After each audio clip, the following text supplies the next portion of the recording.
Hey, what's up, my little TisaTells? How y'all doing today? Well, listen, we have an update on what's going on with the whole Kim Kardashian ruined my life guy. If you guys don't know, we are talking about David Liebenson. Now, I did an interview with David Liebenson. I was actually waiting until the new season of Keeping Up with the Kardashians actually dropped because he said a lot of things. But let's get into the fact that Kim just sent him a cease and desist order. And on top of that, his Instagram account mysteriously got shut down. You guys, let's get into these claims. The none of it is saying that they're saying that Kim is actually being defamed from David because she didn't make millions. She made $224,000. You guys, let's get into this because Kim really got us with that old school hustle of creative accountant. You guys, let's get into this. First of all, right, this is directly from Kanye's post. Go ahead and follow them on Instagram. They have a lot of yay news. Anyway, she said, many of you have been asking for an update on David Liebenson. He said last week his Instagram with 440K subscribers was deleted without explanation. Now, we all know that the Kardashians are deep in bed with Instagram. Now, can we say 100% that Kim, sorry, it's bothering me. Can we say 100% that Kim is actually behind and responsible for David's account getting it? No. However, the Kardashians are so powerful that when they were trying to go through Reels, Kim and them actually came out and said, forget about Reels, right? And they got rid of them.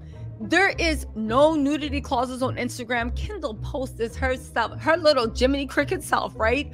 All up and down with nothing on. We know that the regular rules of Instagram do not pertain to the Kardashians, okay? So they said he posted a video on TikTok letting his supporters know he has a backup account. That backup account is at DLIEBENSOHN, at D Liebenson, right? Okay, so that happened. But get this, they said today David received a cease and desist from Kim's lawyer claiming his campaign against Kim is defamatory. They refer to her as Mrs. Kardashian. Why didn't they refer to her by her business name? Kim's a princess, right? They asked David to immediately cease and desist his misguided campaign against Miss Kardashian. Now, we do have, David actually posted the receipts with that cease and desist. We're going to put them up. But let's talk about his misguided. What actually is misguided? Now listen to this, because this is some old school creative accounting, which legally it's true, but get this. They said in the email from Kim's lawyer, he states, you do realize Kimoji was not profitable and had a net loss of $244,000. Which definitely contradicts Ye's song Facts, where he says Kimoji made $1 million a minute, and multimedia reports saying Kim made millions. Now, here's the thing, right? This is how they're trying to get David for defamation, okay? And this is my opinion, but let's work with the facts that we have and see what could be happening legally. You guys pay attention, right? Since Kim herself said she broke the App Store, since Kanye said she made $1 million a minute, since Kim has been honored in numerous financial magazines for how much money she made off of Kimoji, they can't sue David for defamation by saying that Kim made millions. However, they can if they correct the record. And David either knows or has reason to know or believe that what he's saying might not be true. Case in point, Kim's lawyer reached out to them and said, you can't say that that she made millions because she had a net loss of $224,000. Now, I know what you guys are saying. Okay, how can this be true? It can be true for simple things. Welcome to the world of entertainment law, but more importantly, entertainment accounting. Remember when I told you guys a while back, right? Kim, well, this was actually, David said this in the interview. I am going to drop the whole interview because this is actually important, right? But Kim said David said in the interview that they tried to buy him out. But every time they tried to buy him out, they tried to offer him a percentage of net profits. Boys and girls, if you ever go into business with someone, never take net profits. Why? Because you will be in the situation that even major movie houses find themselves in. What happens? I say, listen, I made $1 million and I promise you that you will get 50% of the net profits. You go, oh my God, great. I'll take the $500,000. But see, the key word is net. What does that mean? Net simply means that after all the expenses, all the payments, all the salaries, all the operating expenses, all the publicity, all the media, all the PR. Really quick, guys, don't forget this is going to be a heavy upload day. There's still some drama. Listen, there's still drama from the Met. There's lots of juicy scoops. This is going to be a heavy upload day. And you guys know I'm trying to get to 200,000. Please like, comment, subscribe, share this video. Even if you leave a comment and be like, Tisha, you ain't ish, that still helps me grow. So thank you for the shout out. All right, fine. I'll get back to work. And how why won't Kim just pay this man? Just give him something. Give him, you know what? Let's get back into his claims. All of that is done. Whatever is left is profits, and you get 50% of it. Now, what do movie houses do? There have been lawsuits about this, right? What do movie houses do about this? Well, it's simple. Same thing it looks like Kim did with her creative accountant. Again, this is my opinion, but let's speculate. Think about it. Kim promoted Kimojis. Kim can charge whatever she wants for promotional services. She could have charged them $1 million of promotion in every Kardashian episode. There's also publicity, there's media, there's Kim's Instagram post. You can rack up costs for whatever you want.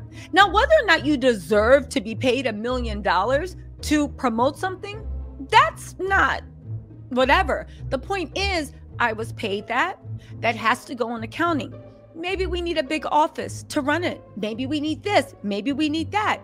My point is, over and over and over, these costs add up over and over and over. And at the end of the day, right? At the end of the day, whatever's left is your 50%.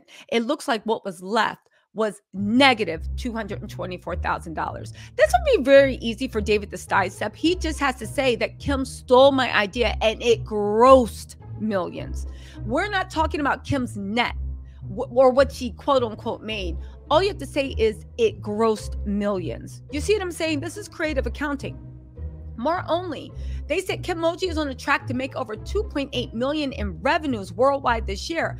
Revenues are just the money you make. That is gross. It has to be subtracted from the expenses. You can put whatever you want on expenses, and then you have net profits. It's never been ranked below the top 10 most downloaded apps in the App Store's entertainment category. This was in 2016.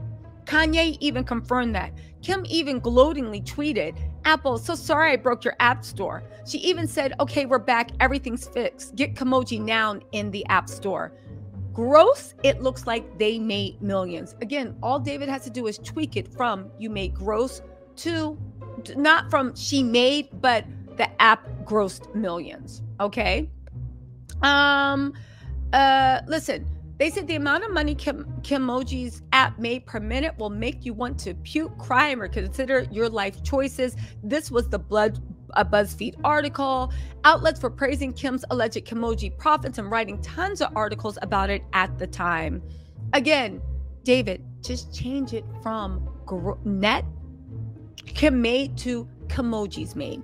Okay. Gloria Allred, feminist lawyer, asked Kim to donate her profits to a women's rights cause. Now, listen, David Levinson did say that the Kardashians have already tried to settle with him twice. He said he refused both of their offers because they were too low and one offer wasn't made in good faith.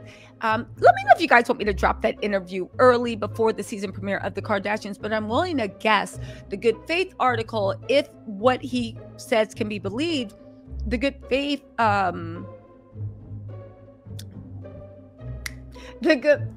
offer, it was for net profits, not gross, and David is too savvy for that.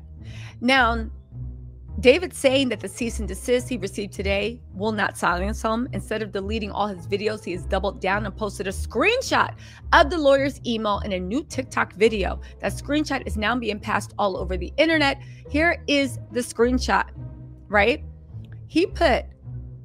David wrote to the lawyer. Well, first let's put what the guy put, right? The lawyer put Marty Singer, and then we'll put his response. He said, "We see you have now posted false and defamatory material about Mrs. Kardashian and are encouraging others to spread your defamatory statements. Please immediately cease and desist your misguided campaign against Ms. Kardashian. I assume you realize that the Kimoji business was not profitable and indeed was a cumulative net loss of approximately $244,000. As such, there is no factual basis for your claim that you were denying some alleged upside from Kimoji's business. You act at your legal peril should you fail to stop defaming Ms. Kardashian, and on her behalf, all rights are reserved." He responded back to them, "The world is rallying behind me. This will be trending in no time. I have nothing left to lose, as I already said, so your threats are apparel or useless. You may see me holding my signs at a different busy LA intersection of Hollywood and Santa Monica over the next few days. Kind regards, David." Y'all listen, this whole thing is a mess, but I gotta tell you, David to me still comes across as super credible, and it seems like what the lawyer is saying is he didn't dispute that Kim set him up, that Kim lied. All the things that he has been claiming, the lawyer didn't dispute. The only thing that he thinks he can get him on is the fact that David is saying that Kim made millions when it wasn't profitable. Again, anybody that knows anything about business accounting for entertainment knows, come on now, right? And again, David, all you have to say is the app grossed over millions of dollars, but definitely over 2.8 million. And you can't be sued for defamation. At least, listen, proceed at your own peril. But you guys, what do you think of this? I find it so odd and weird that she's putting the cease and desist order out. Did she do this to Ray J? Ray J has gotten really silent. I actually think that Ray J might have settled, but I honestly want to know what you guys think of it. I think it's a whole mess. I think Kim, if what he's saying is true, should be ashamed of herself. And why can't they stop being greedy and just pay that man something? Kim is supposed to be a billionaire. Do you know how much money $1 billion is? Kim could go watch that video on $1 billion in rice. Just Google $1 billion represented by rice. Kim could give him 1 grain of rice out of the 30 sacks she has laid up, and it wouldn't even cause her to blink, but it could get this man's life on track. Okay, I understand everything, but when you have that much money, why can't you just do what's right and just be a good person? I don't know, you guys. Listen, let me know what you think, and I will talk to you later. Bye.